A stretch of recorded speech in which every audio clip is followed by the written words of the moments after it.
כבוד הרב, רבי אברהם, בכבוד כבוד הרב, בכבוד חנוכה שמח, דרך אגב. Today we want to welcome very special guest, Mr. Adam Sosnick. Let's big round of applause. Nice to meet you. To be honest with you, I'm not familiar with PPD podcast, but from today on we're going to listen to you. And I want to say thank you for all coming from the president of our synagogue, Mr. Robert Aronov. Today is a holiday of Hanukkah. Today we light candles. Mr. Adam, we're going to light candles when you finish speaking.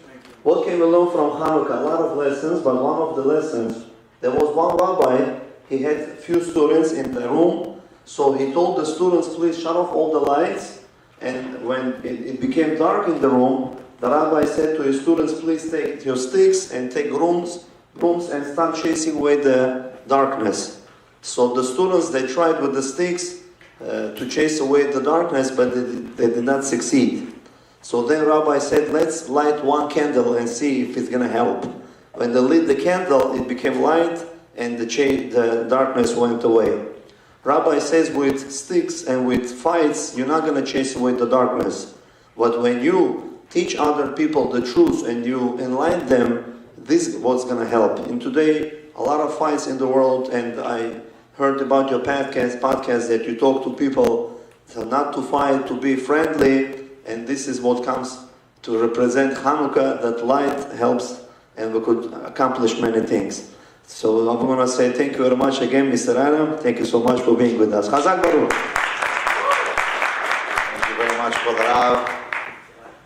It's okay, it's fine. Thank you everybody for coming. We're going to give the first couple of words, introduction. Kod Rav, matai ladik Hanukkah? Matai Rosh Hashanah? Okay, we'll do. Okay, towards the end, no problem. We'll do it as a closing, huh? Yeah, we'll do it as a closing. That's what Rabbi says. Okay, we gotta follow. Call it out, you know. Everybody, we want to give introduction words to our good friend, new friend, always friend, Chaim Aronov. Please give us an intro. This is put together by him. May God bless you, and I appreciate your work. B'chavod. Now, Rav is a humble Rav. Thank you, Rav. Birshut Rabbanim and all the Ravs in attendance. I'd like to wish everybody a very happy Hanukkah and to welcome everybody to our community. A very warm welcome to all of our panelists here today. It's truly a remarkable privilege to stand before you here in the synagogue that's named after my grandfather, Eliyahu, who was actually an entrepreneur and a trailblazer in his own right. As I'm looking into this audience, I see a very powerful and glaring irony before me. Here we are, seated in a synagogue on the first night of Hanukkah in the United States of America to discuss themes of entrepreneurship, business, the state of Israel, and the state of our community at large. This is particularly striking when we consider the story of the Bukharian people, the story of the Bukharian community, many of whose members came here from a godless atheist and communist country, the Soviet Union, a place where religion and free enterprise were not only scorned, they were actively stifled. They were suppressed. And we sit here today, remarkably, in a place where we can freely practice principles of free enterprise, principles of capitalism, as builders, not as scavengers, as Ben Shapiro so properly elucidated to us. There are builders and there are scavengers. There are lions and there are hyenas who come and clean up the scraps. That's what socialism is at its heart. They're leeching off the people that have the talent, the innovators, the lions. Adam, Rafi, and Rabbi Benny, very importantly, you're all exemplars, paradigms of this principle. This juxtaposition from a place where tyranny predominated over freedom, from a place where religion and free enterprise are stifled, to a place where now it's actively promoted and flourishing. thanks to the greatest empire and country in the face of human civilization, the United States of America.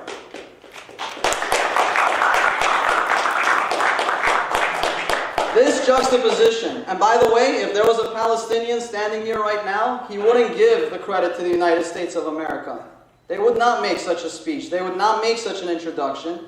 It would be one focused on grievances, on victimhood. This is the embodiment of DEI. Diversity, equity, and inclusion. A cancerous ideology onto our society. One that scorns meritocracy. And after this year, after going through what we went through as a nation, the nation of Israel, God's people, the beacon onto the nations, Hanukkah takes on an even greater significance than it ever did before. In the face of the devastating events of October 7th, we're reminded anew of the strength and resilience of Israel.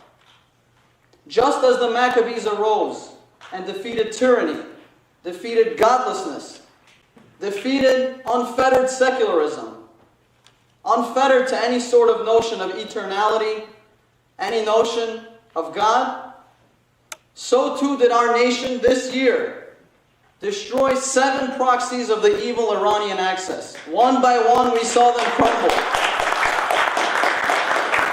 And today Israel stands in the Middle East, as Adam so thoughtfully said. It's a paradigm of excellence, undaunted, unbroken, and utterly victorious over our foes.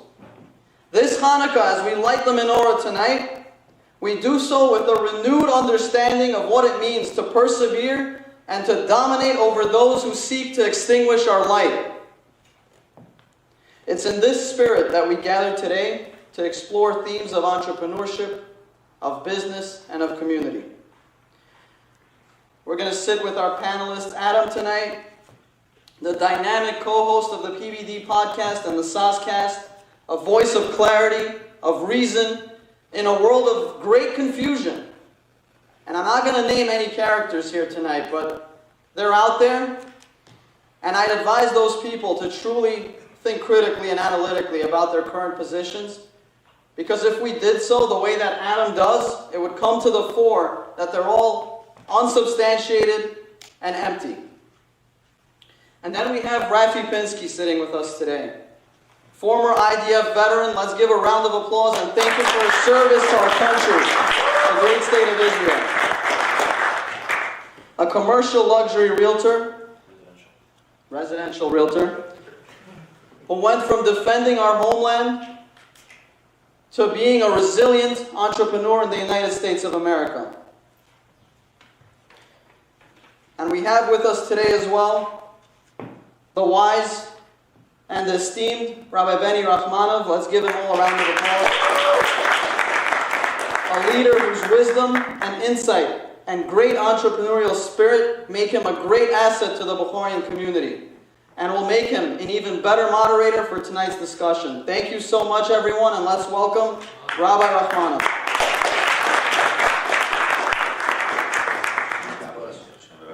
Wow. I think he's definitely a better eloquent speaker than I am. May God bless you, Brother Jonam. Very good. Very impressed.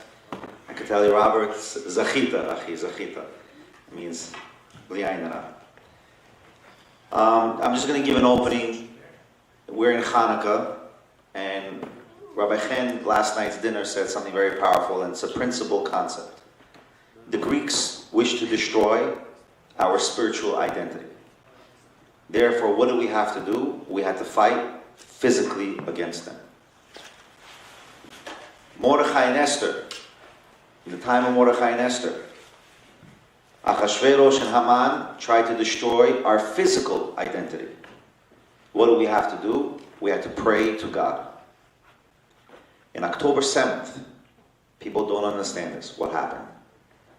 In October 7th, they came and they tried to fight and attack not only our physical identity, but also our spiritual identity. And therefore, what do we have to do? We have to fight both physically and both spiritually. You never had in history, for 2,000 years, since the Maccabees, and since Bar Kokhba, a united army in the state of Israel, or in Israel territory ever. And what happens? The Jews of Israel, what do? They combat, they fight, and they show a spiritual renaissance in the IDF that you never have seen ever before in the IDF. But I want to tell you another factor that we have to understand as Jews. The Romans helped the Greeks, meaning the Romans helped the Maccabees fight the war against the Greeks. When it came to Bar Kokhba, the rabbi said to Rabbi Akiva and Bar Kokhba, don't fight this war. Don't create a revolution. Let it be. Because if you let it be, the Romans will die out. They will lose their empire. They were on the brink of loss of an empire. And we would have stayed with Judaism and Judea and the Second Temple. Sometimes inaction is the best action.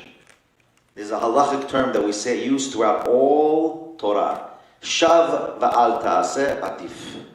Sometimes by being inactive is the best action you can ever take. But that's not the case with Adam. His action on social media was the best action that he took for our communities and all communities abroad. And there is no doubt that that was the biggest success, I believe, to make a catalyst of a mass social media renaissance to attack the spiritual, the identity, the verbal identity that was being attacked in social media against us. And I commend you for that, Adam, as well.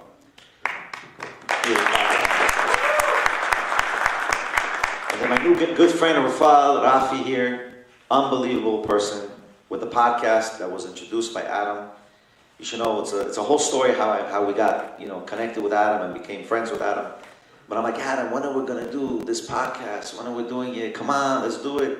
He said, no, we're not going to do it. The beginning was a little bit edgy. A week before, Benny, we're going to do a podcast October 7th, October 8th. I'm like, okay, can you come? I'm like, I'm coming. Of course. Adam says, of course you're going to go with Adam's podcast. Why not?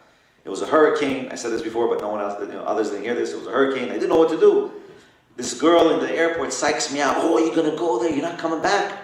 2 days before Yom Kippur? Rabbi not attending the Yom Kippur services. What are you going to do?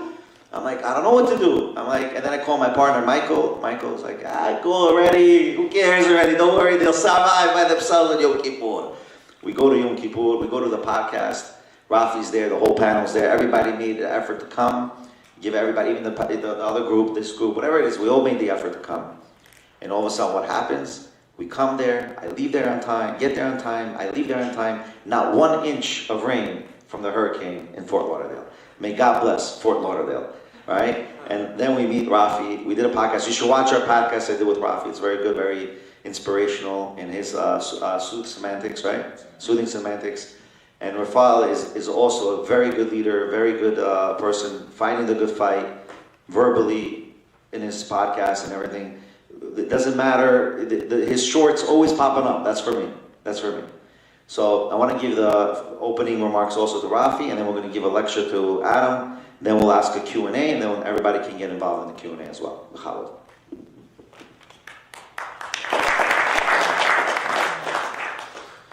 Making sure it's working? Okay, perfect. Bukharian community, it is a pleasure being here for the first time. Had a beautiful dinner last night at a Wall Street Grill. Really had a great time, met some very important people. There was one rabbi, the Rabbi Chen, I don't know if you guys know him, he has this Georgian rabbi with this beautiful white beard. So I want to just thank Benny for hosting. Really, really a pleasure. It's been such a pleasure meeting you, and we're spending a lot of time in the last couple of months together. So I want to go back a little bit into my childhood, just to give a little bit of context, and then we'll get into the meat and potatoes. So differently than your typical Jewish boy, I was born to my mom, who had me with a non-Jewish guy. They weren't married. And my grandmother, my mother's mother, ultimately ended up raising me. So, that's not very typical of most Jewish guys. You have nuclear family, parents, they raise you, you have a nice home, you have a father, mother, etc. In my case, my grandmother had to do it on her own, and it wasn't exactly the easiest thing. But two things I would say that she gave me, she instilled overwhelming confidence in me. She always told me that I could accomplish anything I set my mind to.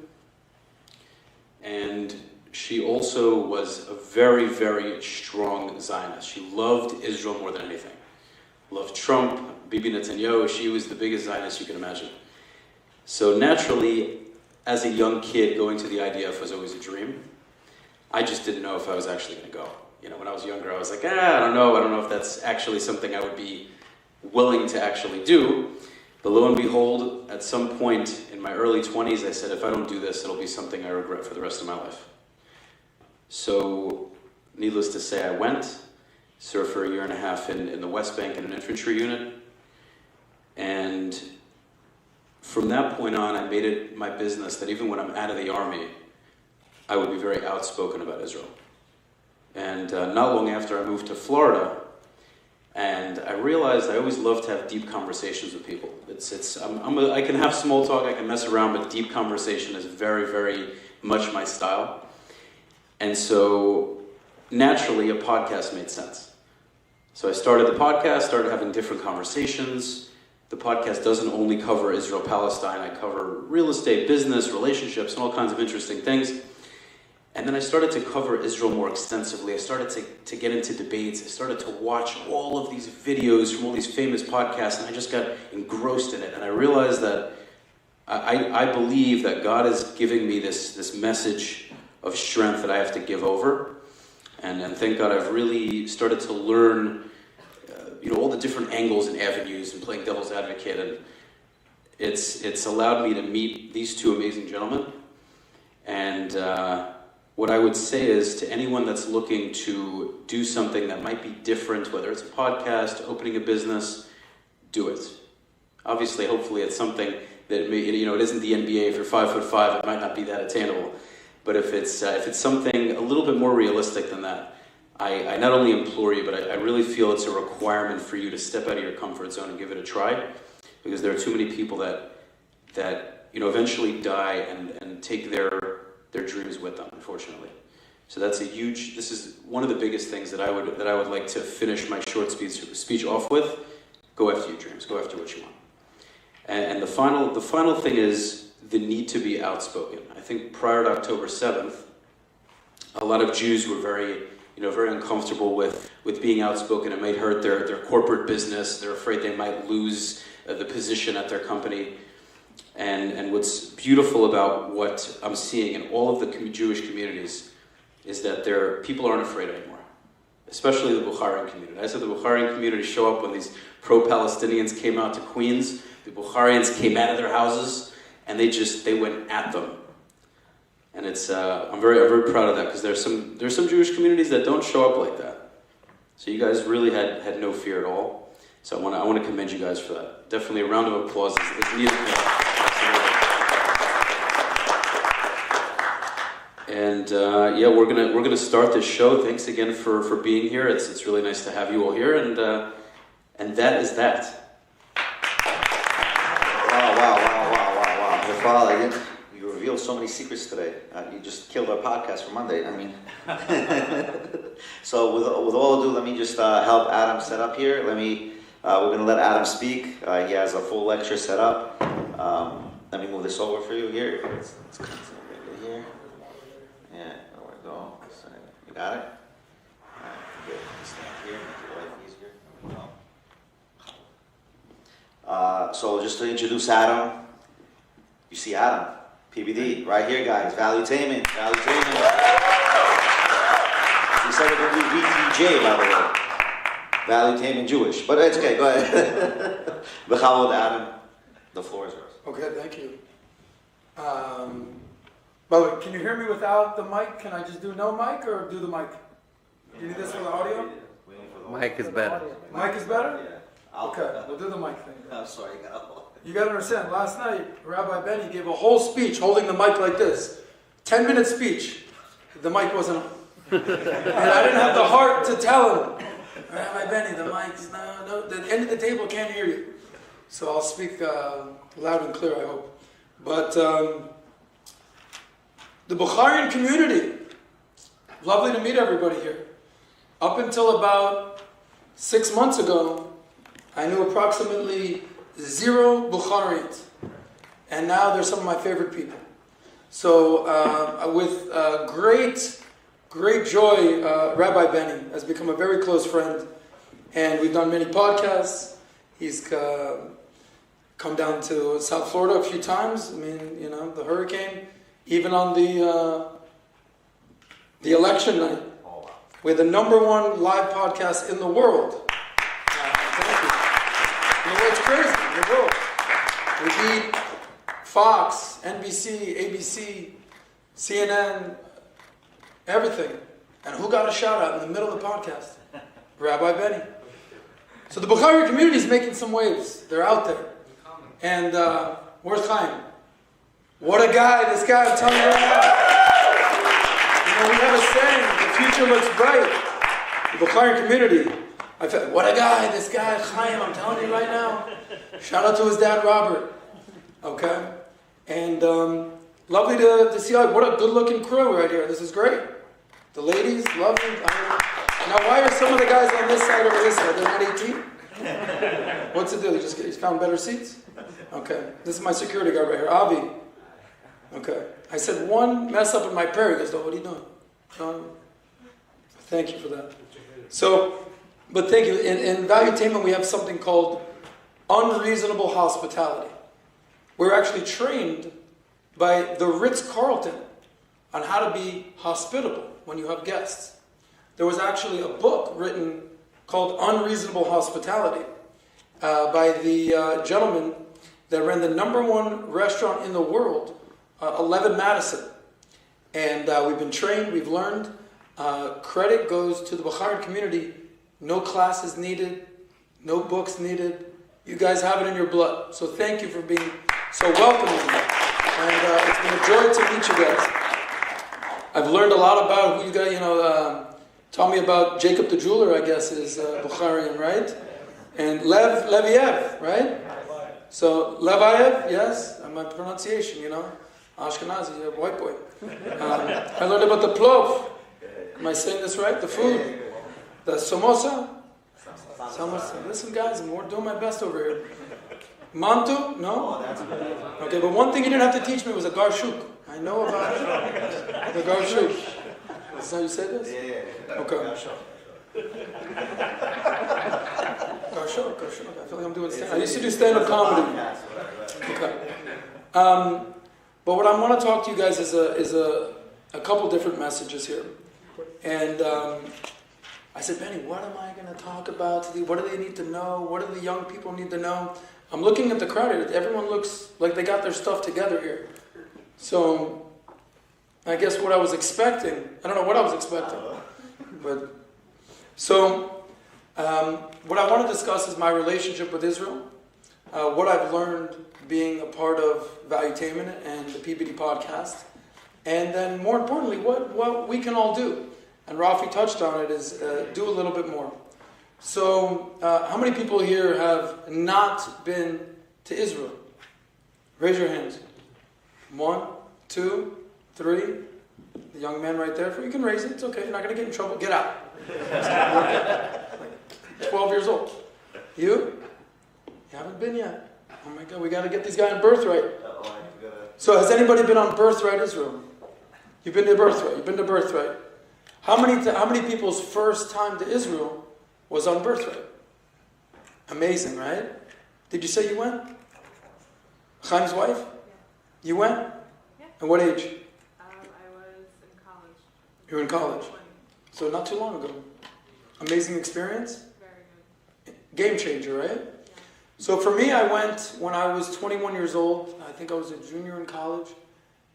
And I fell in love with Israel.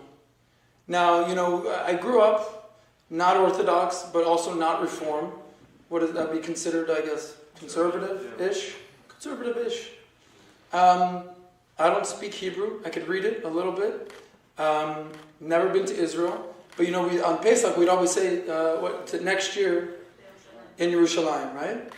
So I found myself in Yerushalayim. Oh, my God, it's a big deal. And I went to the wall And this was a big deal for me, right? I went to the wall, and you can put a note into the wall, right? You've done this before? Who's done this before? And they said that expectations, and when you have expectations, unfulfilled expectations, that's how you get upset. If you have no expectations, you won't get upset, you won't feel joy, you won't feel happiness. So I had these massive expectations. So I wrote down this note, right? I went to the wall and I'm praying. You ever seen the guys praying? It's like they're listening to the Metallica or something like that. And I'm praying, I'm doing my thing. And I open my eyes and I'm just like, nothing. Nothing happened. I don't know what I was expecting, but my expectations were unfulfilled. So what happened was a journey. What does it mean to wrestle with God? That's what? Yisrael. So I'm wrestling with God. But what I did not wrestle with was my love for Israel. And being a Zionist. And being a proud Zionist, right? Now I've been called a lot of names online. If you're not comfortable being called a lot of names, don't do stuff online. But the bigger you get, the bigger your target, and the bigger and worse the names. And I'll never forget, he's a Zio. So what the hell's that? Right? I guess that's a bad term. I said, proud Zio right here. That Israel is amazing. For those of you, put your hand up high this time, who has not been to Israel? You have to go. Birthright Israel, sign up. How old are you guys? 15. You're 15. 20. How old? 20, you gotta go, buddy. Joe, you're gonna be 18 soon. By the way, real quick, just how old are you? Boom, boom, boom, boom, boom. Just yell out your ages. 25. 25? 28. 13. Okay. Who's the oldest person here? 33. Okay. Gotcha. I learned very quickly. You guys grow up real quick. 18, you married, you got a job yet, you got kids, you got a mortgage. What's going on? 18, what? How old are you? Why aren't you married yet? What are you doing? Get it together. So you guys go, but first and foremost, go to Israel. And I fell in love with Israel. And I found myself being a defender of Israel. Now, I love America. That doesn't mean I approve of everything. Come on in, boys. If we can still call people boys and girls these days, I don't know how it works here. Of course. Men, gentlemen, come on in. So, how many of you guys have dealt with anti-Semitism in your lifetime, or anti-Judaism, before October 7th? Before? You have? What happened with you? It's okay. Let's use code words. JMF. I've been called this before. It's okay. Let it roll off the back. It's okay. Anyone else? What happened with you? I was walking once and someone just came up behind me and started cursing at me because I was Jewish. Just because you're Jewish. They don't know you. And this was in New York? Unbelievable. Anyone else? Ladies, anything ever happened with you? What happened with you? Chaim's wife. What's your real name? Jessica. Lovely girl. Chaim. Of course, stud. What happened with you, Jessica? I was in high school and someone asked me, what's the difference between a Jew and a pizza? Yes. And they said that a pizza doesn't scream when it's put into the oven. Disgusting. Absolutely disgusting. Right? So, the reason I ask you that is, did it get worse after October 7th for many of us in here? It did, right? Way worse. Would you say that we're, 15 months post October 7th? Would you say that the Jewish community is more, less, or the same divided? We're less divided than ever, right? Are we more together than ever? Yes. Right? Lemons, lemonade, we know the story. So, the first time I dealt with anti-Semitism, which I think is just anti-Judaism, right? Anti-Jew. I was in college. I played college football. I was in North Carolina. And it was all in the same week. Come in, gentlemen. And I ended up getting a football scholarship to a school in North Carolina to play football. Now you'd think, a Jewish guy from Miami going to a small school in North Carolina, Greensboro, to play football. You would think, what the hell's wrong with this boy? So I ended up there, and I'll never forget. It was Yom Kippur is always on October-ish, right? September, October. Yes. Fact check me, someone. Chaim, you're my guy. September. And football season always starts in September. So we're about 3 to 4 weeks into the season, and it's Yom Kippur. What do we do on Yom Kippur, guys? What do? We don't do nothing. We fast. We go to temple. There was no temple in town. So I prayed in my dorm room, and football practice always started at 3 p.m. So I showed up, and you better be in your pads on the field at 2:59, or you're running laps. Because if you're there on time, you're late. At Coach Marion Kirby's Greenboro football, okay? You better be on time, boy. So it's 3 p.m. I show up, just dressed normal, and I say, "Hey, Coach." And he goes, why aren't you in your pads, boy? This guy is a 75-year-old old white man, has been coaching football since the day he was born, right? I said, "Coach, it is Yom Kippur, and I can't practice today." He said, Yom what? I said, "It's Yom Kippur, and I can't practice today."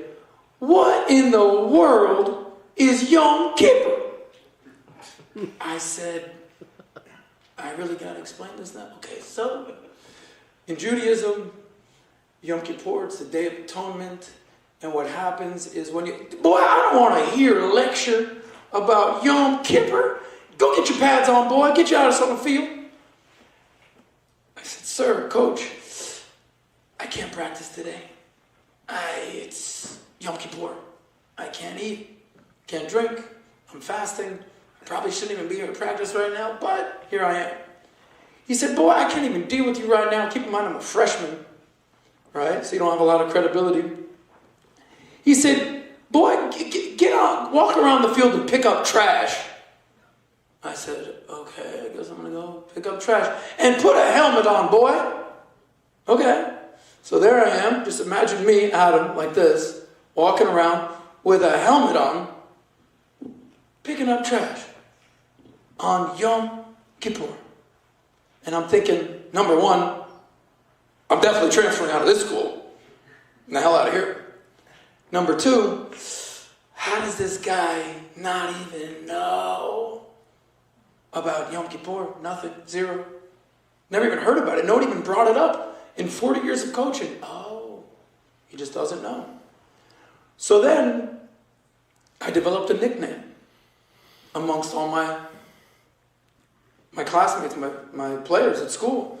They started calling me Brew. I was like, oh, because, I like to have a good time and drink a beer or two. No. Short for Hebrew.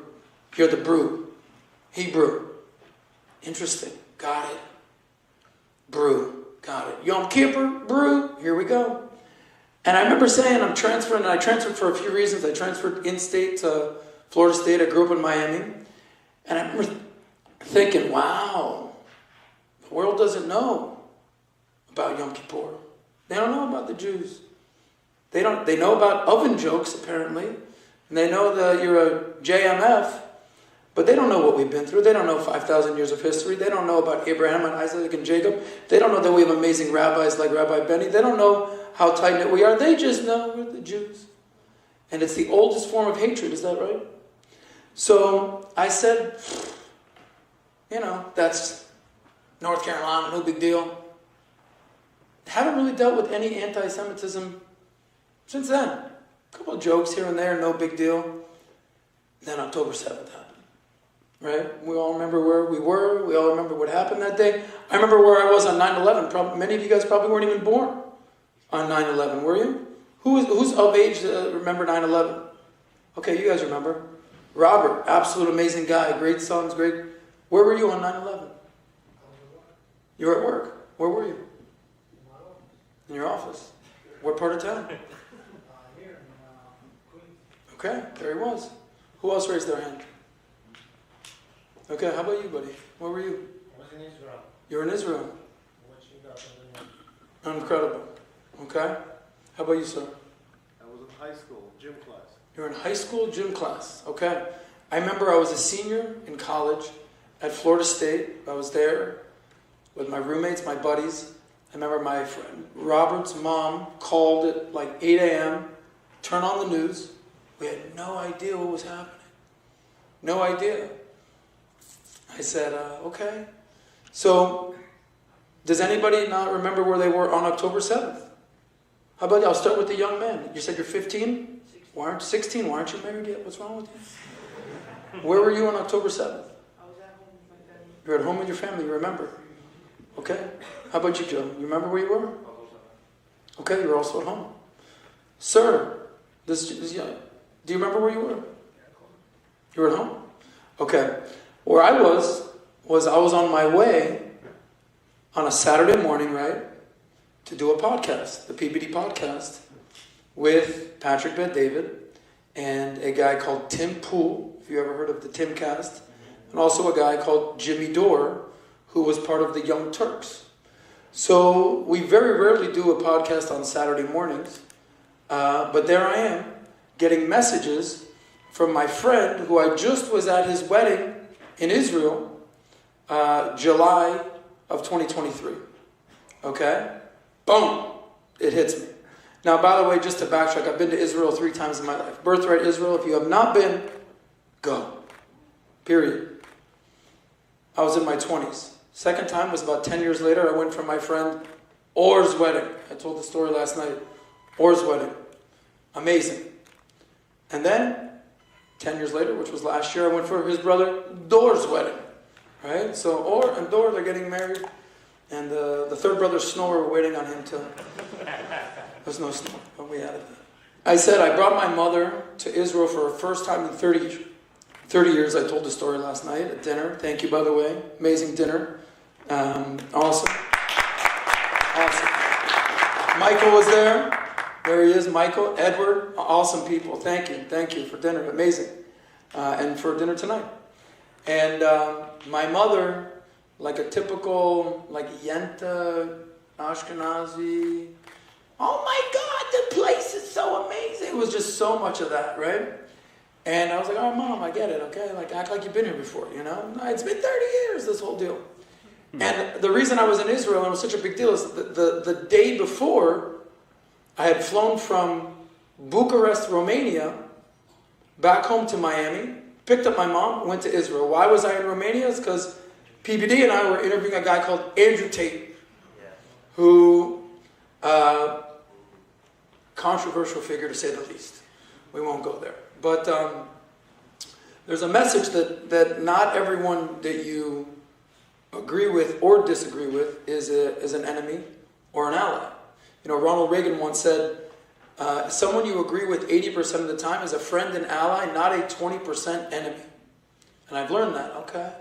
Interesting. So, because I don't agree with everything you said, I'm not going to hate you. Or because I do agree with one thing you said, doesn't mean I'm going to like you. It's a spectrum. Point is, I go to Israel, fall in love with Israel again, and Dor, whose wedding I just went to, he had told me the day before, hey Adam, just want to tell you, my wife and I were pregnant. Oh my God, amazing, da, da, da, ba, ba, ba, ba. So we're messaging, that was that Friday, Shabbat Shalom, amazing. I get a message from him that morning, I'm thinking he's going to show me like a sonograph or, you know. Adam, did you hear about what's going on in Israel? No, what's going on? He starts to sending me footage, videos. This is before it really started popping up on social media. And then boom, CNN, boom, Fox, boom, Wall Street Journal, boom, boom, boom, boom, boom. It's all breaking news. And I get to the podcast, and we cover current events, we cover politics, and first topic, okay guys, what happened in Israel? Tim Pool, one of the biggest podcasters in the world, what do you think? What happened? He goes, I didn't even hear about it, what happened? I don't even know. Jimmy Dore, you're massive, you're part of the Young Turks, Jan Uyghur, Anna Kasparian, you got all, what happened? I don't know, what's going on? All right, hey Adam, you're Jewish, you've been to Israel, what happened, what's going on? I'll tell you what's going on. Terrorists attacked. This was Israel's 9/11. I'll go into detail. But we all understand what happened on 9/11. This is what happened to the kibbutzim and to people at the Nova Music Festival in Israel. What I didn't anticipate, this goes on to the anti-Semitism problem, was the reaction from the world. On October 7th and then October 8th, joy, rejoice. We did it. I said, what is happening all around here? What's going on here? The first thing that they came out was that there was a society or a club in Harvard. The Palestinian movement of Harvard came out and denounced Israel after they were attacked on October 7th. I looked around, I said, am I taking freaking crazy pills? You ever seen, what's the movie with Mugatu, Zoolander? Anyone? He said, well, am I taking crazy pills right here? I'm taking crazy pills that Israel's the bad guy? Israel's being applauded for being attacked? The Palestinians, the terrorists, the Hamas, they're freedom fighters? Was Osama bin Laden is somehow the good guy now? What is going on here? Justification of terrorism? Killing innocent civilians? This is being applauded? What is happening? And it made me realize, as Chaim said, this world is kind of upside down right now. This DEI, woke agenda, progressive values, intersectionality, decolonization, all these buzzwords are popping up. Critical race theory, what? And what happened was, and you guys, being that you, Uzbekistan was part of the USSR, you would understand the Soviet Union. When the Soviet Union crumbled, the ideas and dissemination didn't crumble. A lot of it actually ended up sort of becoming blended with jihadism and Islamism. So there was an article that came out, I don't know, 6 months ago about strange bedfellows, how the progressive left is in cahoots or in bed with the jihadist extremist right. Gays for Gaza. We've all heard the joke. Okay, go be gay in Gaza. Let me know how that works out for you. By the way, newsflash, guys, I'm giving free first-class tickets for any gays for Gaza that want to go to Gaza or go to Iran or go to Afghanistan or go to Syria. One-way ticket, though. Do you want it or not? No one's taking me up on this offer. What is happening? So we're reliving what our great-grandparents, our grandparents, our forefathers, our foremothers have experienced all their lives. And we're living in it. But there's a difference now. We're united. We're powerful. We're finding each other. Social media is how I met Rabbi Benny. Social media is how I met this stud of an IDF soldier, my friend Rafi. So it's all finding each other. You know, in the Valuetainment, PBD says, entrepreneurs, like-minded individuals, capitalists, free thinkers, we're all finding each other. And we can all connect. We developed an app called Connect where you can reach out and talk to each other. Right? So we're all finding each other. And we're all, my assumption, you guys tell me because we're going to do Q&A. At what point are you guys not looking around the world and being like, what the hell is going on here? We're the bad guys? So who said they were walking on the street and someone said, you Jewish mother? Who said that? Who was that? What did you do that day? I had an internship at the DA's office, and I was in the subway. Okay. And some guy was like, you have any money? I was like, nah, I don't have money, sorry. And then I didn't worry. Look, I didn't look Jewish. He just calls me Jewish. Just, that's it. Yeah. You didn't even know you were Jewish. It's just racial epithet. Let's do it. Who else said that something happened to them over here? What happened to you? I have an interesting story. I used to work in a flea market like 10 years ago. And I had a woman that came up to me and asked me, like, where are you from? So I'm like, I'm from here, but I'm Jewish. And she responds to me and starts accusing me, why do you poison Palestinian wells, like water?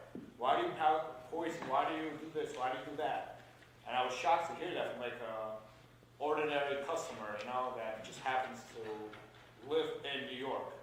That people like this exist in the same city that I exist in. So that was like something I experienced. Yeah, why are you, what's your name? My name is Jacob. Jacob, why are you, Jacob, poisoning Palestinian wells and God? Why are you doing it, Jacob? You're like, what are you even talking about? Yeah. So what's my point in all this? Good, bad, or ugly, we're going to all have collective punishment or collective rejoicement for anything good or bad that happens to the Jewish community. Right? So,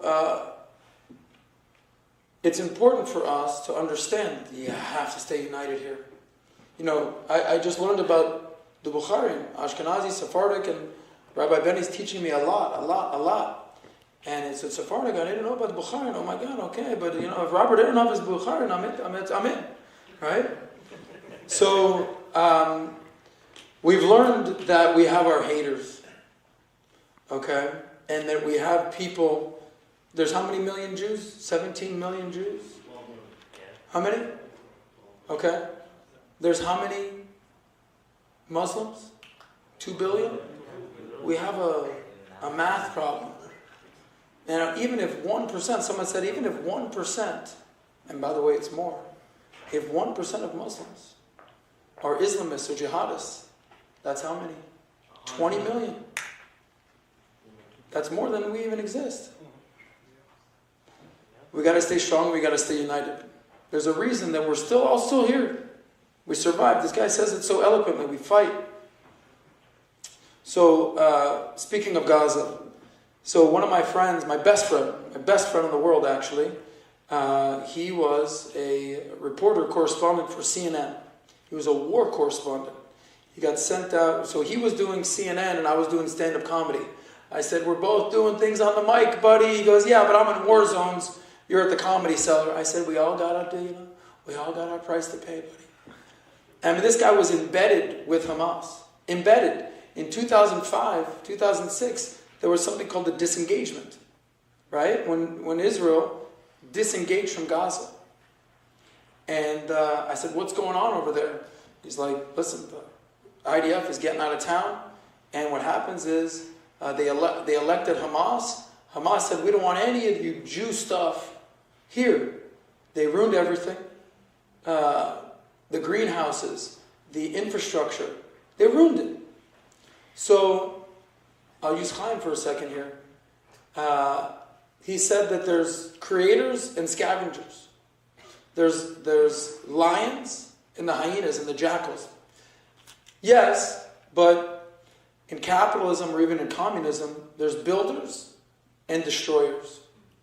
Why is Israel so amazing? We build. Why are Jews so amazing? We build each other up. We stick together. We create companies. We create temples. We create neighborhoods. We create families. We create. We build. We build. We build. What are the Palestinians known for? What are they known for? So I said to, by the way, I had this argument on PBD podcast with this guy Bassem Youssef. And I told the story last night. I said, after October 7th, I was the sort of de facto Jewish guy on one of the biggest podcasts in the world. And I said, all right, let me get ready to have these conversations. It's going to happen inevitably.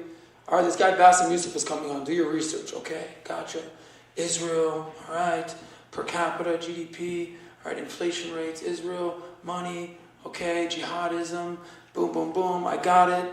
GDP per capita, understand what's happening on. All right, I have my talking points. Here we go, boom, Bassem Youssef shows up. Big guy, by the way, okay? Strong guy.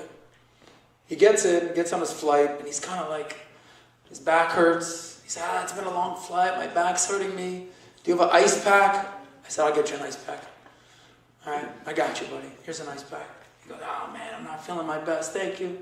No problem. So treating him nice, treating him loyally, treating him sweet. The podcast starts. And always respectful. We have a rule. Be nice. You ever seen the movie Roadhouse? The old one or the new one? Anybody? Yes. He says, what's the rule here at Roadhouse? Hey boss, what happens if they're bouncers? Patrick Swayze, now they have a new one with, I think, Conor McGregor and Jake Gyllenhaal. He says, hey boss, what happens if someone gets in my face and says not nice things to me? Be nice. What happens if someone pushes me and tells you to get out of the way? Just be nice. What happens if they completely disrespect? Come find me and I'll not be nice. Gotcha. So PBD said, listen, be nice. Be nice, whoever it is. This guy Anthony Weiner showed up, if you know who he is. Absolute, can I curse? Douchebag. And we said, we don't disrespect until disrespected. Got it. So, Bassem Youssef, I said, Bassem, let me ask you, you're from where? Egypt. Nice. When's the last time you went back to Egypt? They don't let me back in Egypt. Oh, why not? I said some not nice things about President Sisi. What is it? Mubarak? Who is it these days? Okay, Sisi. Yeah. Oh, so you said a few things and you can't go back in the country? Interesting. What Muslim countries would you go to? Would you go to Syria? No. Would you go to Iran? Oh my God, no way. Lebanon? I don't think so. Afghanistan? No. Where would you go? Yeah, I'd go to Dubai. Of course, you go to Dubai. Like I said last night, half the girls in Miami go to Dubai. No big deal. Would you go to Israel? No. I wouldn't go to Israel. Why wouldn't you go to Israel? They wouldn't treat me nice. They wouldn't treat you nice, really. I said, what about the 2 million Muslim Arabs that live in Israel, that choose to live in Israel, and not any of the other countries, asshole countries, as Trump called them? Oh, why do they stay in Israel? You're racist. What? What are you talking about? When you don't have an argument, you just start doing the name calling. You know this. I said, I'm racist. 43 years of life, I've been called a lot of names. Never once I've been called racist. I said, the problem with you is that you're intellectually lazy. Oh my God, what do you mean? I said, the problem with this part of the world that you're defending is they're more focused on GDT than GDP. I said, I have friends that live in Dubai, I have friends that, even in Saudi, I've become very close with some major people in Saudi, Kuwait, what have you. They don't have a terrorism problem. Why is that? They're more focused on GDP and building people up and creating opportunities for their people, for their country. Whereas you guys are focused on GDT, gross domestic terrorism. I said, until that changes, I don't expect anything to change. So, you said that they're scavengers. I think that a lot of these people, their mission in life is to destroy. Imagine waking up every single day, you have your cereal, or you have, what do you guys in the Bukharian have for breakfast? Plov. You have the plov. Who doesn't have the plov? You have plov for breakfast and for dinner? There's a little drawer underneath the bed. You just Oh. pull it out. Honey, it's plov for the 3rd time today. I can't wait. I said, imagine waking up every single day and your main goal is to hate and destroy. That's what they're doing. You know, I've learned a lot of anecdotes from my friends here, people that message me, hey, you should say this. I can't tell you how nice and helpful the Jewish community has been. Hey, Adam, say this. Hey, Adam, did you know this? I said, no, but thank you. Allow me to let me be your voice out there. I don't take this job lightly. They said, you know, when the Palestinians love their kids as much as they hate Jews or hate Israelis, there could potentially be peace. And then my friend goes, well, you know, the Palestinians, they want peace too. Just the problem is they want a piece of you over here, a piece of you over there, they want to blow it. Imagine this mindset. They just had the Nova Music Festival, this exhibition. It was here in New York. Did any of you guys go to this? Yeah. Incredible. So I went. You know Scooter Braun? Okay, he's the manager of Justin Bieber, Rihanna, Ariana Grande. He's all these guys. He's become a friend from a colleague.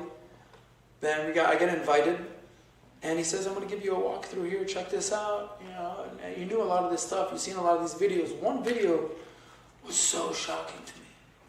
So shocking to me. And no Jew would ever do something like this. Ever. What was it? It was an account. I wish I could even play it for you right now. It was an account of a Hamas terrorist calling his father. Abba, I did it. Not only did I kill one Jew with my bare, I killed 10 Jews with my bare hands. Oh, Allah Akbar, God is so good, amazing. Imagine you, any one of you, you're all in your 20s, 30s, calling Ima or Abba saying, I did it. I killed 10 people today. Mom and Dad, what are you doing? What did you do? No, I'm so proud of you. How do you live with people like this? I don't know. This is going to be a question of our time. I don't understand. Rafi was in the IDF. I don't know. I played college football with Coach Kirby. I don't saw Yom Kippur. I don't deal with this. I have dealt with having lunches and dinners and having fun in Israel, and sirens go off, and my friends go, let's go, run. I said, where are we going? What's going on? This is daily life. I just had 2 days ago. He was like my big brother, Austin. He made Aliyah to Israel. When I was in 6th grade, he was in 9th grade. He was like a big brother to me. And I was always really good at sports, really good at basketball. And even when I was in 6th grade, I was like the best player even against the 9th graders. So everyone always kind of, hey, Adam, you could bring him in. So he says, he's one of the guys like Rafi that always sends me things. Every single day, he sends me an image of how many rocket attacks, missile attacks, they shoot at Israel. Have you seen these images? Any one of you? If it's red, it shows a missile. The whole country's red. What country would allow a terrorist foreign actor to shoot missiles at your country continuously until you act? Think about this. Okay, so you guys are in New York. All right, I have family in San Diego. If Mexican cartel was shooting missiles from Tijuana into San Diego, how quickly would the U.S. respond? And how vigilantly would the U.S. respond? Would it even be a question? Would the world say, United States is being mean to the cartel? No. United States is not treating MS-13, the gangs, they're treating them very unfairly. And by the way, it's apartheid because, they're in Mexico and they're in the United States. Not nice. It wouldn't even be a question. So you start to see all these things, these double standards, the whole apartheid thing, the genocide thing. On October 8th, when they first, were you there? No, you weren't there. I have friends that were there. When they started their campaign, I remember the news outlets, it's a genocide in Gaza. I said, they just started today. It's like 5 people are dead. It's a genocide. It's a genocide. 1,000 people dead. It's a genocide. 2,000, 5,000. I'm seeing it. I'm like, and then I'm arguing with people about this genocide live on air and podcast, and they're trying to convince me. I'm like, yeah, but did you not hear what's going on in Yemen? There's 1 million people dead. Don't worry about Yemen. Nobody cares about Yemen. Yeah, but what about Syria? There's like 500,000 people. Bashar al-Assad killed 500,000 old people. We're not worried about Syria. What are you talking about? Sudan, there's 1 million people dead, millions of people displaced. No Jews, no news. And I said, wow, this apartheid thing. And here's where I can drive this home. Jews have been kicked out of every single country. Yemen, Lebanon, Syria, Afghanistan, Morocco, name a country. There's no Jews there. But who else is getting kicked out these days? The Christians. So, bringing this to the point of being a podcaster and being part of the valuetainment ecosystem and being co-host to, in my opinion, the most amazing, incredible entrepreneur, spokesperson, awesome father, leader, incredible person as Patrick Bet-David, who I've known since 2012. Being next to him, it makes me not insulated. I don't only think of Jews, I think of the world. I think of family, I think of fatherhood, I think of husbands, wives, Christians, Muslims. I have a very unique perspective here. And I said, Patrick, first, the famous thing, first they came for the Jews, then they came for the Gypsies, then they came for the Uzbekis, then they came to Bukharians, then they came for me, but there was nobody to defend me. I said, they've already done this to the Jews, they're doing it to the Christians. Heads up, guys. He says, you don't have to tell me. I'm Iranian Christian, and I had to leave Iran. when I was 12 years old, lived in a refugee camp, made it to America, joined the army, started a business, 20 years, entrepreneur. Now he's probably worth $1 billion. I sit right next to this guy. I said, what are you going to do as a Christian? I said, by the way, you're a proud Assyrian. Not Syrian, Assyrian. I said, Vinny, you're a proud Assyrian, right? You watched the podcast. That's my brother who I argue with. He's just say very passionate. And I said one time, I said, it's okay to be loud. And it's okay to be wrong. But you can't be loud and wrong at the same time, Vinny. Okay. And I said, where's modern day Assyria? Oh, it's in Iraq. We can't. I said, why don't you start a new Assyria? Can't. What do you mean it's in Iraq? Get the Muslims there. Oh, so you don't even have a homeland. I said, what would you do to get a modern day Assyria? A new Assyrian homeland, a new Assyrian empire. What would you do, PPD? What would you do, Vinny? Oh man, it would be the goal of my life. I said, would you defend your homeland till the day you die? Without a doubt. Without a doubt. I said, why don't you have one? We weren't united. We're actually very conflicted. We don't have unity within the Assyrian community. I said, now you know how Jews feel.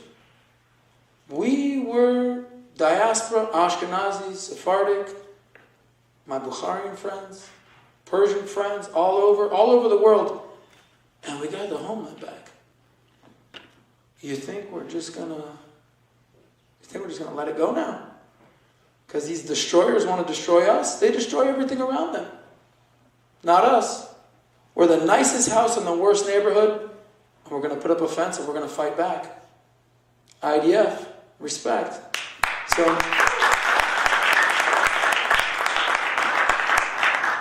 I say all that to say, I'm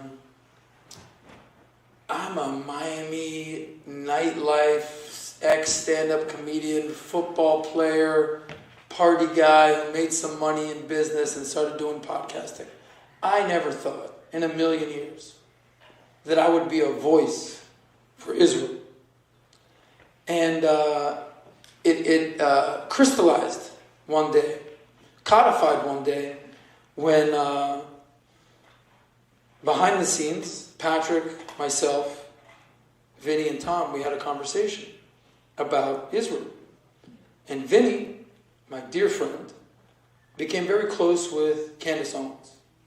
And Candace, I have a close but very conflicted relationship. Same with Andrew Tate, same with a lot of these people. And my goal is to teach them and be nicer and win them over. And it'll happen.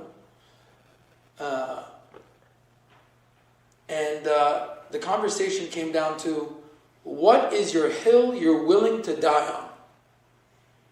Vinny, is this your hill you're willing to die on? Israel. Some people, for them it was COVID. I don't like the mandates. My body, my choice. Okay. Some people it's communism. All right, it's the hill I'm willing to die on. Vinny, are you willing to die on this hill of Israel? I don't know. Adam, is this the hill you're willing to die on? 1 million frickin' %. So, when you have clarity and moral clarity, and you're willing to put up or shut up, I found the hill that I'm willing to die on. And here's my last point.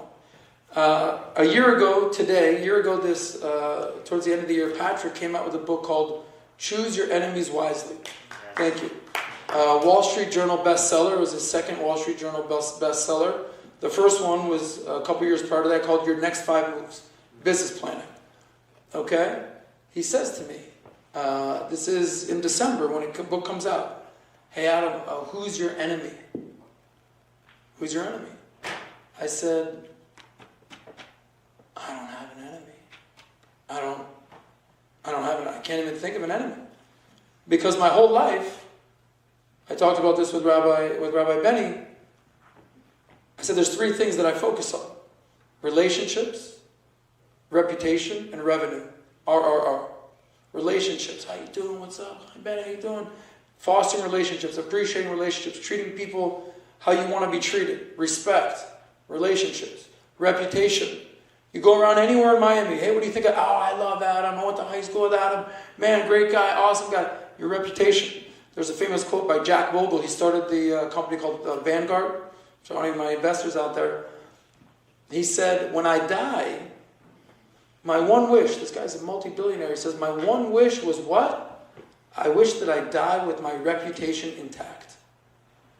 So, and we see what happens with, whether it's the Bill Cosby's of the world or the Harvey Weinstein's of the world, whoever it is. You can be amazing for 50 years. One thing comes out, you ruin your reputation forever. And the last thing is revenue. So he says, who's your enemy? I said, man, Pat, I really don't know. I don't really have an enemy. You need an enemy. You need an enemy. I said, you need an enemy. Okay, I'm going to think long and hard. And then the Bassem Youssef podcast goes out. And what people don't notice, we got into this argument. You're racist, you're this, you're that. Okay, I said, Bassem, at the end of this podcast, I'm not going to allow you to do what happened on Piers Morgan 2 nights ago, where you or the other gentleman, I think it was the one rabbi, who's Rabbi Shmuel, they wouldn't shake hands. Or they wouldn't. I said, I'm not that guy. I'm not going to have this whole argument here, not say a few things, and then you leave and talk trash about you. I'm going to put it all out here. And when we do have this conversation, you and I are going to shake hands and hug at the end. Capiche? Capiche. Cool. And we did it. We have pictures. Yada, yada, yada, right? All right. PBD pulls me aside very rarely after a podcast as they say, we need to talk. If ever, we need to talk. Come to my office. Okay. Oh no, what did I do? Did I disrespect a guest? Did I not follow the rules? What did I do wrong? He said, wow, what a podcast. He said, you and him went back and forth for 2 hours and didn't even speak. I go, yeah. He goes, you killed him. You absolutely killed that guy. I said, what? He goes, oh my God, it was bad. I said, I actually didn't know how I did. I thought I lost, but I fought. You know, I don't have all the facts. I don't have all the data. I'm not from Israel. I'm an American Jew, proud. He goes, oh no, you absolutely destroyed him. The comments are gonna be bad for him. But what I didn't realize, like Rafi said, is we're very much outnumbered. And all of a sudden, the Zionist, the Jew, the death threats, hatred, anti-Semitism, blew up. Whoa. I don't read Twitter comments anymore. I don't read Instagram comments anymore. I don't read YouTube comments anymore. Not unless I feel like, you know, like I'm like into S&M or something like that. Not nice comments. And I realized that despite me not having an enemy, or not choosing my enemies wisely, my enemies found me. And who are my enemies? Extremists. People that cannot be reasoned with. You cannot reason with the terrorists. You know, I say on the podcast all the time, Israel is literally negotiating with terrorists. How do you do this?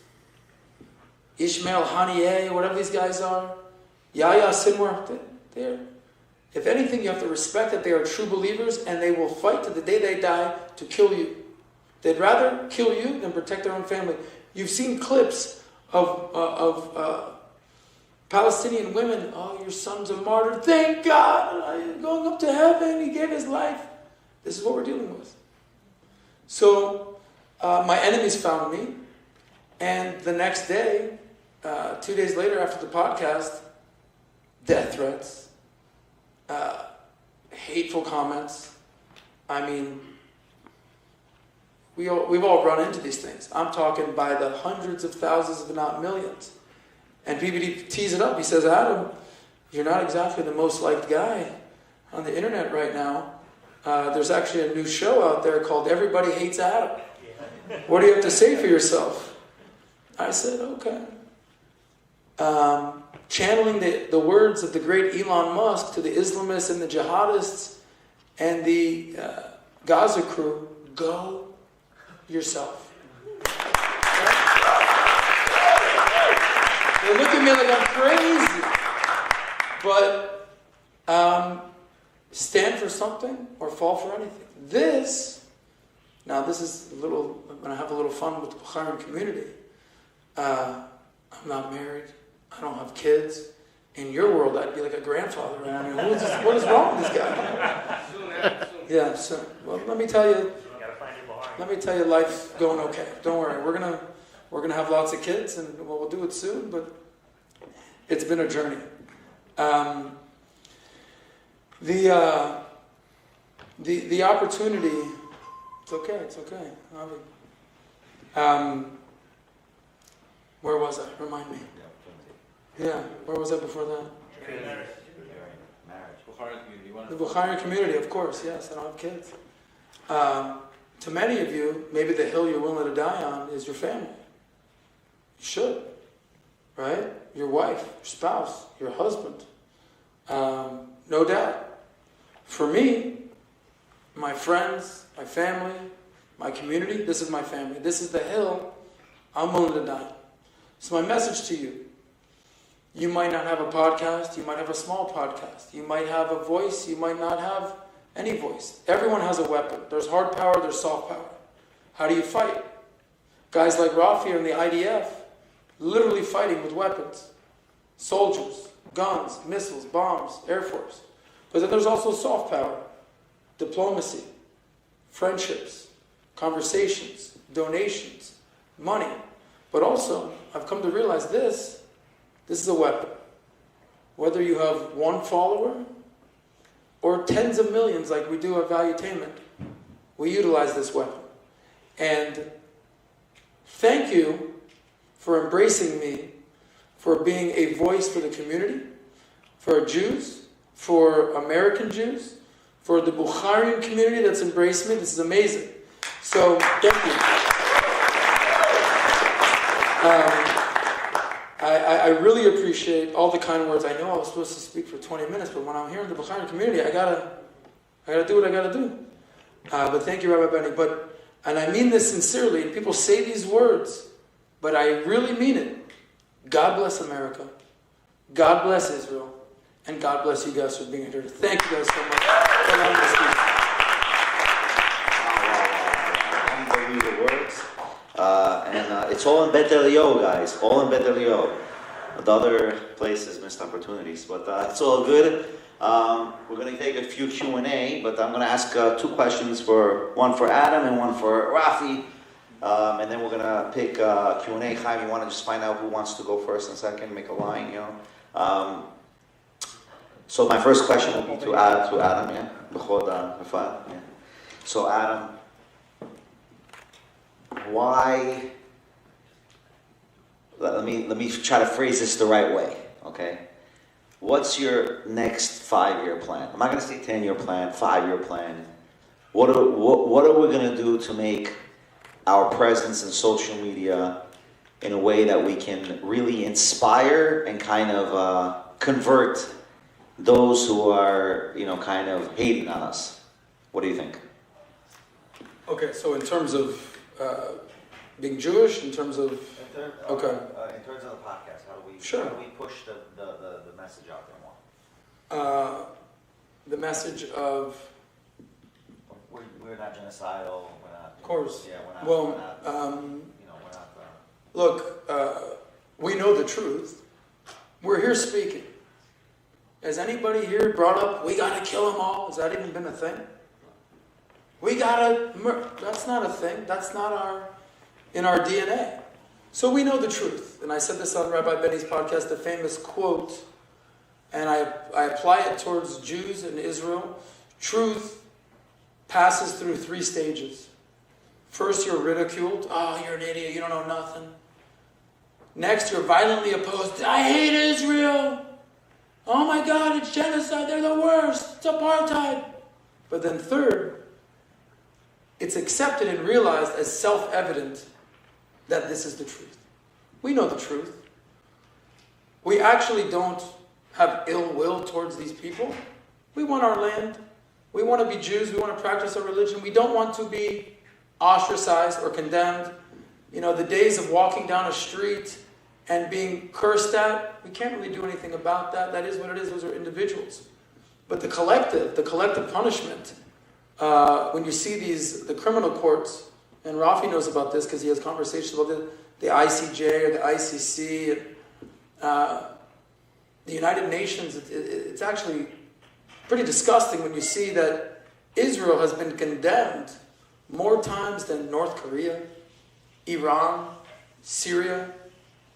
And I think if you add it all up, it doesn't even equal how much condemnation or allegations that Israel has against us. So there's 48, 50 Arab Muslim countries? There's one Israel. Thank God we have America by our side.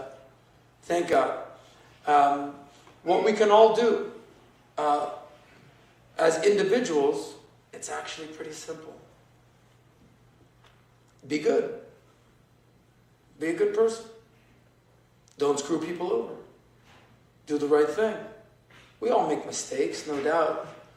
But when a Jew does something bad, so for instance, I'll give you an example. Did you hear about these real estate guys in Miami? Yeah. The Alexander twins? Yeah. Have you heard about these guys? Does anybody not know? Some of the biggest realtors, real estate guys in the country. They have offices in New York and in Miami. I grew up with these guys. I grew up with their older brother. So there's 3 brothers that are in jail right now, and 1 that lives in Israel. I grew up with the older brother, known him my whole life. And I've known them, we run in the same circles, I said on the podcast. I don't know what these guys did or didn't do, I don't know.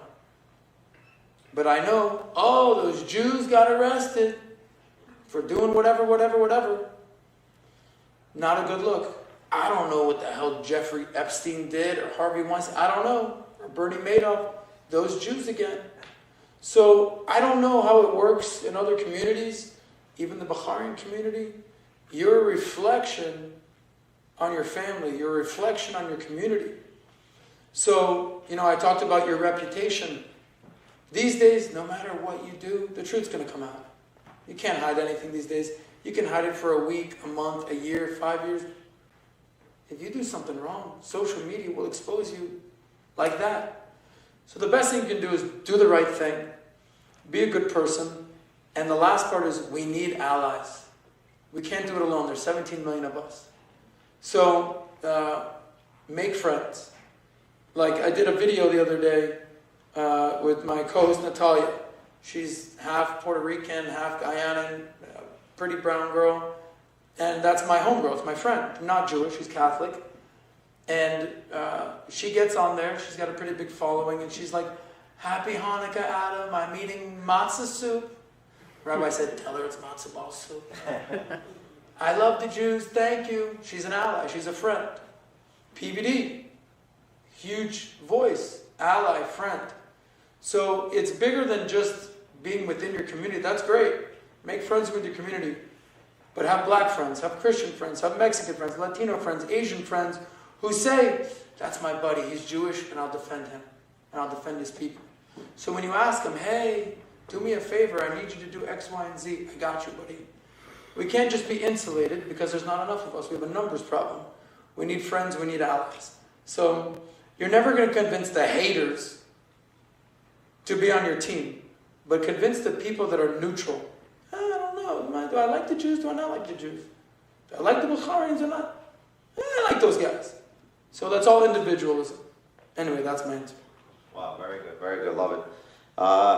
Rafael, my question to you is, yes, how was it in the IDF, and let's be honest, what mistakes did the IDF do in this war? Like, there's a lot of issues where there was too much social media by the IDF. They should have never done the social media. Like Piers Morgan said something very smart. He said, how you not have journalists, but then you have these IDF soldiers dancing and parading that can be misconstrued or misrepresentative of the IDF. I mean, I think that was, in my point of view, I think that they should have been more enforceful that there was no TikToks or social media done by the IDF. What do you say? You were the IDF. How do you answer that, or do you agree with what I'm saying? I've agreed. And first of all, I want to just say, because I forgot to say it before, I want to give a shout out to my three very good friends, Shimon Yeshanayev, a Bukharian gentleman, and we have my two Moroccan friends. They're sticking out. They're a little undercover. You might have thought they were Bukharian. Itamar and Netanel right there. My boys. So thank you to the three of you for coming and showing love. Appreciate it.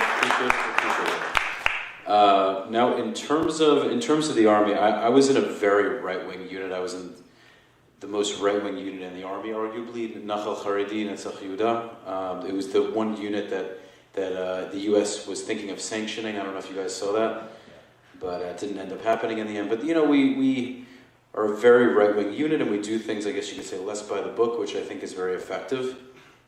And actually, the soldier that killed Yahya Sinwar was in commander's course from the same unit, so it's like a really big pride. I don't know him personally, but it's pretty awesome. What I would say in response to Rabbi Benny's question is I think Israel took way too long in accomplishing this goal, and the reason that it's taking so long is due to international pressure. Unfortunately, the government still has this desire to appease and apologize, and we're always justifying, and the problem is it leads to prolonging of the inevitable. You know, the terrorists, Hamas, took over 200 hostages, and we're negotiating, and we're dilly-dallying, and we're going back and forth. And ultimately, the problem with negotiating with these terrorists and trying to get back hostages is it tells the terrorists that now they can go, God forbid, and kidnap hostages again down the road. God forbid, chas v'chalila. So what we need to do is we need to focus on making sure that this doesn't happen again. And we need to fight the war. It's an unfortunate thing to say, but we need to, what we should have done was we should have fought the war with a lot less mercy than we did in the beginning. We should have completely shut off electricity so the tunnels were non-operational. All the Hamas terrorists would have to come out of the tunnels.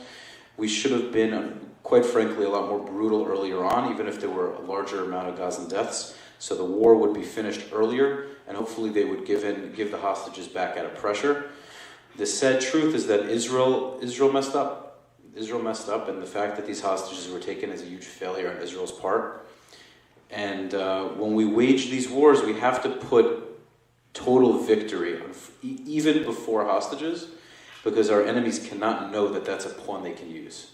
And it's a very hard thing to say, because if I had a family member, if any of you had family members that were kidnapped, we'd want anything to get them back.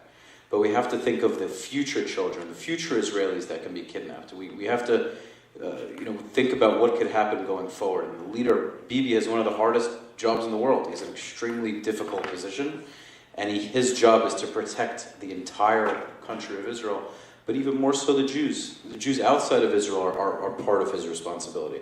If, God forbid, in New York, Jews were being beaten and chas v'shalom, I say it very, very seriously, hopefully it never happens.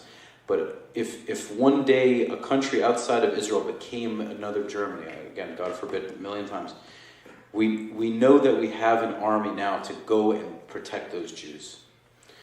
And so I think, thank God, we've been able to defeat our enemies now. We've killed the leadership of Hezbollah, we've killed the leadership of Hamas, we're doing incredibly well, but it's taking a very long time.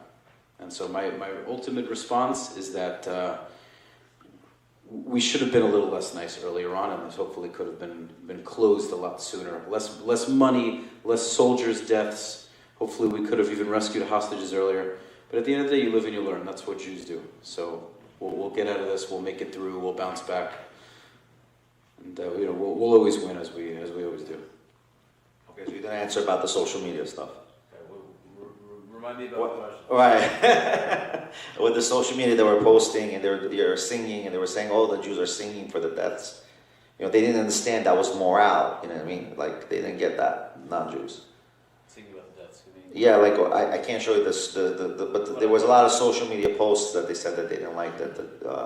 The soldiers were holding lingerie, making fun of people, and all that stuff. That they were made a whole big deal about it in social media, like in Piers Morgan and other shows. What do you think about that? That's what I was referring to. Did you agree with that or not? Do I agree with the dancing? whatever they posted, they did on social media. No idea. You're saying soldiers dancing with lingerie and Or whatever is making fun and doing all that stuff. Oh, I mean, to me, that's, I wouldn't say it's such a simple response, but I think people forget that soldiers are humans. I think people that have never been in any violent circumstance expect soldiers to be these perfect robots with guns that just do everything they're told, and there's no emotion. They're just complete machines. You're forgetting that we're talking about 18, 19, 20-year-olds. They're kids. I mean, they have massive responsibility, but they're high-strung. They're going out to bars, right? They're high testosterone young people, and they have vengeance. It's their family members, their friends who were killed in the Nova Festival. They ultimately are brothers and sisters of people who were killed. And yeah, you give them a gun, you tell them to go into Gaza, and you expect that they're just going to go in and hug people. It's a little naive. They're humans. So if you put young people, even older people, into a place where only a few days ago those civilians were celebrating in the streets, beating the hostages in the pickup trucks, gathering and cheering and screaming, and now you send a bunch of angry Jews into Gaza to get revenge, and you think they're not gonna mess around a little bit? Am I condoning it? Not exactly. Would I have done similar things, knowing me when I was in the army? I'm just going to be honest. Like, I'm not saying it's right or it's wrong. I'm just very honest. I'm not going to beat around the bush. The lingerie thing, I can't say that that's something I would have done. But what I would say is, would I go in with a level of vengeance? I probably would. It's just God's honest truth. So I think we have to be I want to be clear, I'm not condoning bad behavior in any sense. What I'm saying is there has to be more of a nuance and understanding, the same way I can understand, let's say Palestinians, even Gazans, if Israel bombs a building and their entire family dies, even though it's deeper, even though there's a lot of reasoning as to why a building was bombed, I can understand why they would hate us. I think it's very important that we understand the other side. Yeah, so go ahead. Yeah, but before Adam says something, I just want to give a big shout out to AM, Aaron Matatov, and my son Joe for the production that we've been doing with the podcast, from Daniel Baldwin to Adam Sosnick, and hopefully to Rafi, and hopefully we get to Jordan Peterson one day and Joe Rogan. May God bless. Go ahead. No offense to you. That's okay. Jordan Peterson, I'll get him on the phone right now. Let me say one thing about the social media thing. So it was, I was having dinner the other night, and it was actually after the Nova Festival in Miami, and I took my producer, a friend of mine, and a girl to dinner. I said, guys, let's have a bite over here. And she goes, oh my God, did you hear about so-and-so? They got divorced. I go, oh, that's so unfortunate. And she goes, and on Instagram, they looked so happy. I said, did you hear the statement you just said? On Instagram, they looked happy? That's what you're basing this marriage on Instagram? I said, we've all taken 50 pictures and we take the best one, and then you Facetune it, and that goes up on Instagram. You don't post a picture of you, so we know that. So you can't believe everything that's on social media. And a friend of mine said, we are no longer living in the information age. We are now living in the validation age. You saw that on social media. When was the video posted? Who posted it? What's it from? I even messed up one time. I don't even know whatever this bra or lingerie was. Someone sent me a video of, he said, it's a Syrian friend of mine. No, Lebanese. He says, did you see this video? This is the IDF celebrating the death of civilians after they went in. What's going on here with this video? How do you justify this? And I watched the video, and it's like the coolest dance video I've ever freaking seen in my life. Okay, this guy comes in on this chariot underwear, and he's just diving into the crowd, and it was just amazing. And they're like, how do you justify that? I'm like, I don't even know. Well, it turns out it was 3 years ago at his wedding. And I was like, oh, all right. So, and I said to the guy, I go, even if it was, there's a difference between public policy and government affairs and policy versus people doing what they celebrated. I said, if we condemned the Arab world for every time they said, death to America, death to Israel, we wouldn't have enough footage. We wouldn't have enough cameras to hold all the footage. What's the policy? What's the government affairs? So what is that? What is that? So social media, you can't always believe what's on social media. So, you know, they look so happy on Instagram. Listen to what you're saying right now. So that's my answer. Very good answer. I appreciate your answers, guys. Chaim, anyone who wants to ask any questions? Yeah. Who's first? Time to come up.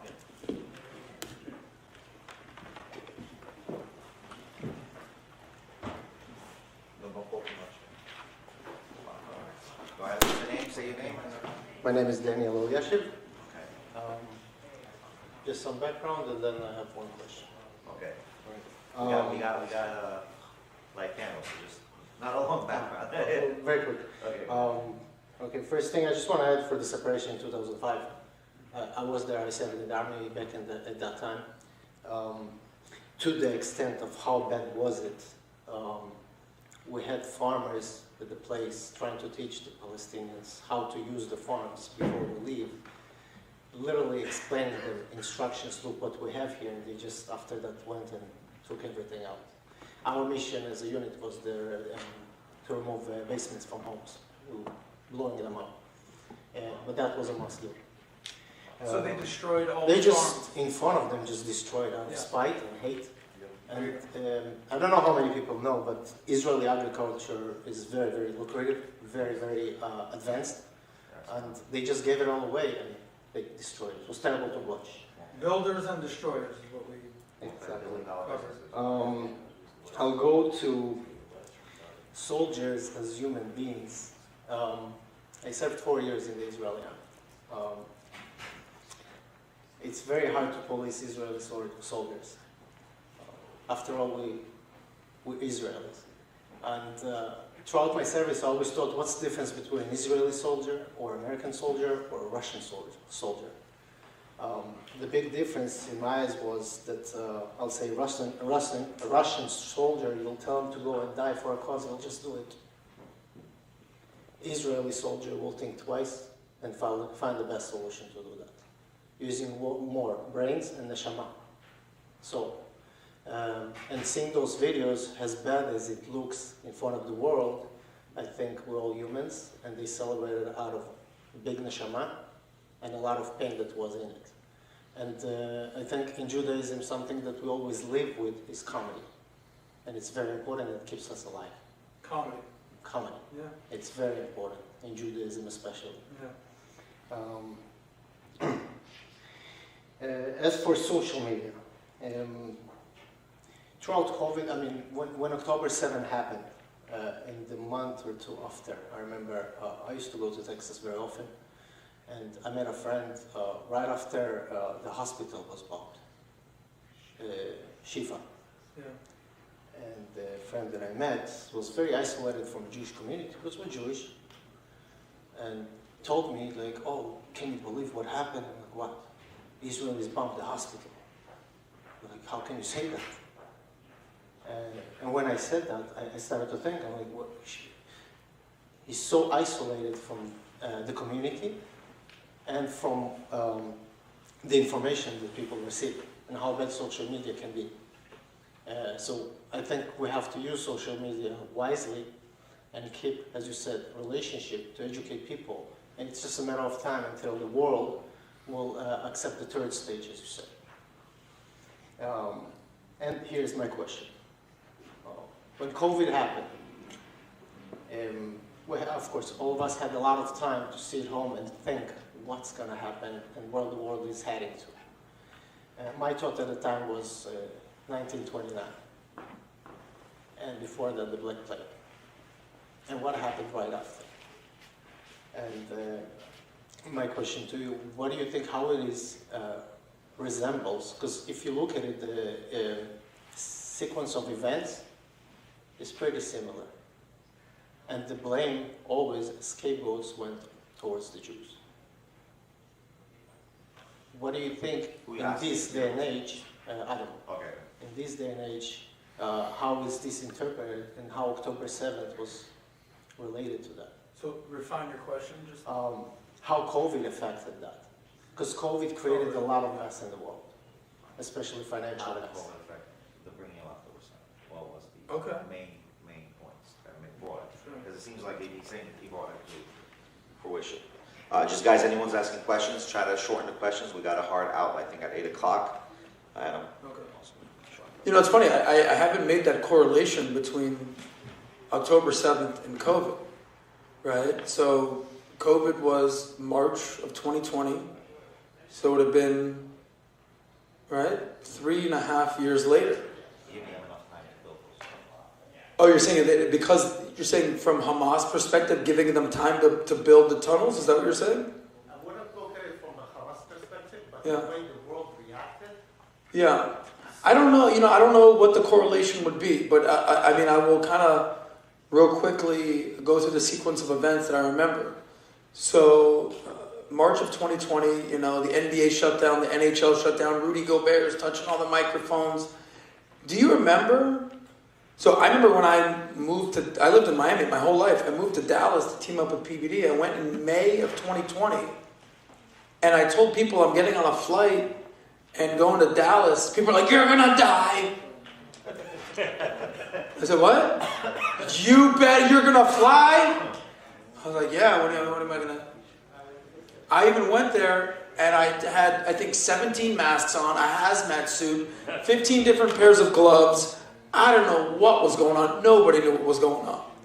Okay? Flight was empty. I think I paid like $3 for the flight. I mean, ridiculous, right? Airline stocks all plummeted. We know what happened with that. But then the world started opening up. Texas and Florida were some of the states that sort of opened up before other states. I mean, you guys are in New York. You guys were, I've become very, very close with Chris Cuomo, his brother, Governor Cuomo. But do you remember when people started traveling for the first time? It was animals let out the freaking zoo. Fist fights on planes. Unbelievable. They acted like they've never been in public spaces before. It was insane. So what we realize is when people are cooped up, we're not meant to be that we are social creatures. We're not supposed to be in our basement on a Zoom the rest of our lives. Our whole lives, for generations and generations and generations, up until basically the last 10 years, you would have to go touch and feel Zoom meetings? What are you talking about? I read a book called Lincoln on Leadership that PBD recommended, where at Abraham Lincoln, you didn't see an Abraham Lincoln reference coming up right here, did you, my friend? He would go, even in the war, and circulate amongst the troops. How you doing? Good to see you, blah, blah. We lost a lot of human interaction and human connection. And especially Gen Z, which will get me to my point. Even in America, there's a clear division between the 35-plus community and the 35 and under community. The 35-plus community, who lived through 9/11, who understands what terrorism is, that understands who are good guys and bad guys, that understands that you root for Rocky, not Ivan Drago, right? That understands you root for Indiana Jones, not the Nazis. We understand this stuff. The 35 and under community was like, no! Osama bin Laden. I saw it on TikTok. He's the good guy. All right. Okay. So I don't know if it's COVID, it's social media, it's exposure, it's TikTok, it's not being around people. People went a little nuts. I don't know the exact correlation with Hamas and Gaza, but there is a correlation with the sympathy that people feel for the freedom fighters versus the only democracy in the Middle East who is pro-America and is an ally to America. So I don't know what motivates people, but certainly COVID and sitting in your mom's basement, so to speak, did not help with most people. Social media is not socializing. So I always encourage young people especially, get out there and talk to people. You can't put a price on social capital. I've done many podcasts with Benny before we met in person. How many podcasts did we do? 4 or 5 podcasts. I didn't know. I see, Benny! We went out to dinner. This guy says, I got to eat kosher. I said, yeah, with this restaurant we're going to, not kosher. We argued for 20 minutes. Just bring your food in the stupid restaurant. No, they're going to get mad at me, dog. Benny, so the interaction. She liked the food. She liked the food. I don't know what COVID is, but certainly sitting around looking at TikTok all day, doom scrolling, is not a recipe for good things. Very cool. Guys, we got to do quick questions because we got a hard out at 8. Who's next? I'll be quick. Okay, come on.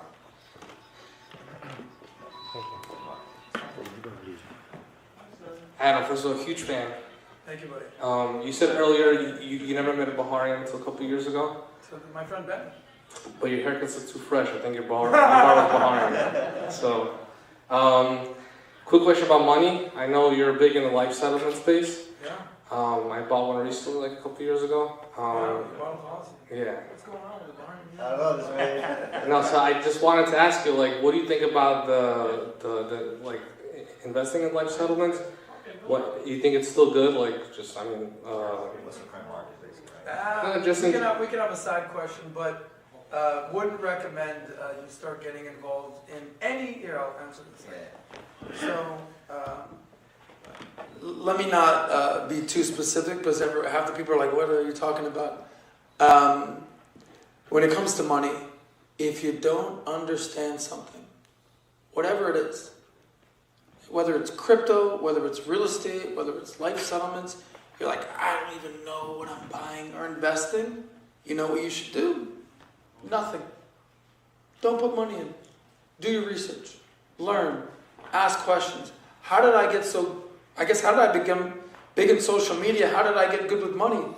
Because as I started making money, I said, wow, when I was 25, I was my brokest friend, 35, I'm a millionaire. I want to start doing stuff on social media. What's the first thing I'm going to do? I'm going to start asking every successful person I know, tell me what you know about money. How'd you learn major money? Tell me this. And I just listened and listened and listened and listened, and then I simplified things. I'm a big, the KISS principle, keep it simple, stupid. I'm always solving for whatever the LCD, lowest common denominator. I don't understand what you're saying. And you have no idea how many times I'll have a conversation, like Benny, he'll explain all the Talmud and what happened. I said, I don't understand anything you just said. Say it again. Explain it to me. Explain it to me like I'm a 5th grader. Because you have to understand something. There's nothing wrong with being like, I don't know. Because I'm actually very clear on who I am and how smart I am. I was never the valedictorian. I was always an A- student, a B+ student. But I was a very good extracurricular. What's my point to you guys right here? I was always the smartest kid in the regular classes and the dumbest kid in the honors classes. I was like, am I smart? Am I stupid? What am I? But what I realized is that I'm smarter than 90% of people. Then there's 10% of people that are like, whoa, who's this guy? I cheat off those kids, right? It's a joke. But if I don't understand something, that means there's 9 out of 10 people that don't understand something. So I know that's not exactly what you asked, but that's my answer. Don't invest in something you don't understand. If you're looking for an explanation and someone takes the time to explain it to you, and they go, understand, makes sense, don't go, yeah, got it, and then walk away and be like, I have no clue what that guy just said. I know, just break it down for me. Simplification, someone said to me, see, the beauty and the elegance is in the simplicity. Keep it simple, stupid. Very cool. Next. Oh, Rafi. I don't know, Rafi. I know. This past year on college campuses, including mine, there's been a whole onslaught of pro-Palestine protests and a lot of crazy left-wing ideologies being pushed as usual. And students like me were very inspired by Valuetainment, by the Daily Wire, by many other conservative media influencers to stand up. I actually started writing for my school newspaper because of you, pro-Israel articles. And many other young people like me were inspired by these conservative media figures. But right now on the right, there's a big divide between the isolationists who tend to align more anti-Israel and the interventionists who tend to be more pro-Israel. I wanted to know where you stand on the isolationist versus interventionist spectrum, and also how you think the right-wing media can kind of mend this divide that they have now. Whether it's right-wing media, whether it's left-wing media, whether it's any sort of media, I think debate and discussion and dialogue and discourse is a good thing. Let it play out. we had this discussion on valuetainment. Why are we funding Israel? Why are we funding these foreign wars? Why are we funding Ukraine? What's going on here? Okay, so what are your options? Let's walk through options. Okay, isolationism. We do nothing. The world's falling apart, the world is burning, not my problem. Well, what we realized is that if you don't make it your problem, it'll become your problem. Okay, interventionism. Let's get involved, let's go into Iraq, let's go into Afghanistan, let's solve every problem. The United States has more bases than any other country on earth, times 800. I think we have 800 and something bases all around the world. China has one, in Djibouti. I just like saying Djibouti. All right, that might be a little extreme. What do we do? How do we do this? How much money do we spend on this? So in the government, this Elon Musk and Vivek are coming up with something called the DOGE, the Department of Government Efficiency. I'm very interested in this. Their goal is to eliminate, $2 trillion from the federal deficit. This past year with Biden, I think our income was about $4.9 trillion, and our expenditures were $6.5 trillion. So we're $1.6 trillion in the hole, in the black. If you did that in your house, in your lifestyle, if you made 80 grand but spent 100 grand, I'd say, bro, you're broke. What are you doing? Turn the car in. What are you doing? Get a roommate, whatever it is. So, on the podcast, I have arguments. We got to stop funding all these things. I said, oh, really? Let's start with Israel. Do you know that we've given, I think, $200 billion to Ukraine? That's just America, who's not even technically an ally, technically. Plus the EU's donated another $100 billion. I said in 75 years history of Israel, the history, we haven't even given $150 billion. So let's be very cautious of where we're spending our money. By the way, in the budget, there's something called discretionary spending and non-discretionary spending. What does that mean? So non-discretionary is like, no, you got to pay this. Social Security, Medicare, Medicaid, what have you. Discretionary is, should we fund scientific research? Should we go to NASA? Should we go to the moon? All this, everything is part of a budget, everything, the arts, everything. What percentage, here we go for the crowd here, what percentage of our $6.5 trillion budget of America do you think goes to foreign affairs? What's the number? A lot of percent. Who said 1%? 1%. Okay? Okay, so that's a couple $100 billion, but not all of that goes to Israel. So, I had this conversation with Vinny. I said, if you were going to try to fix your budget in your house, we're in debt, what are we going to do? My shocking, amazing advice wouldn't be, cancel your Netflix. I would say, your rent is $2,500, you can only afford $1,500, get a roommate, figure it out. Not save $10 a month. So I'm a common sense, practical, pragmatist, get involved when you need to get involved, and stay the hell out of things when you don't need to get involved, and stop spending money and be more efficient. So there's no clear-cut answer. But I'm not an interventionist, and I'm certainly not an isolationist. If America doesn't lead, someone else will come in and fill the vacuum. And who will that be? China, Russia, Iran, whoever it is.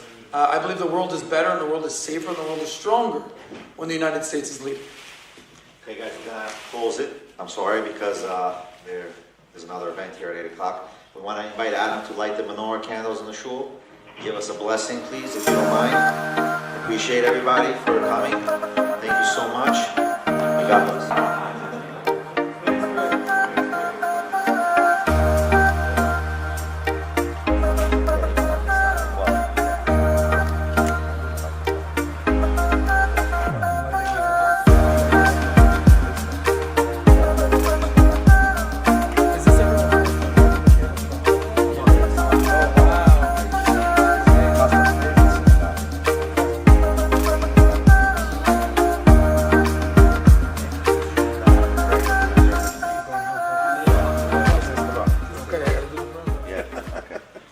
Baruch atah Adonai Eloheinu melech haolam asher kedishanu b'mitzvotav v'tivanu b'hadegner Hanukkah. Amen. Yes, Amen. Thank you.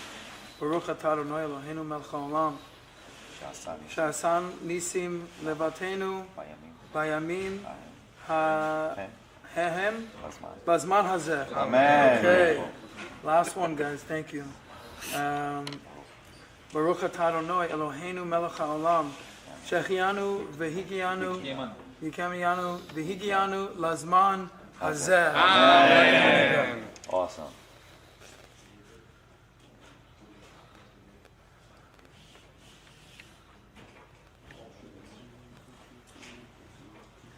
Keep it there steady, keep it there steady. Not too close. There you go, there you go. Now do the shamash.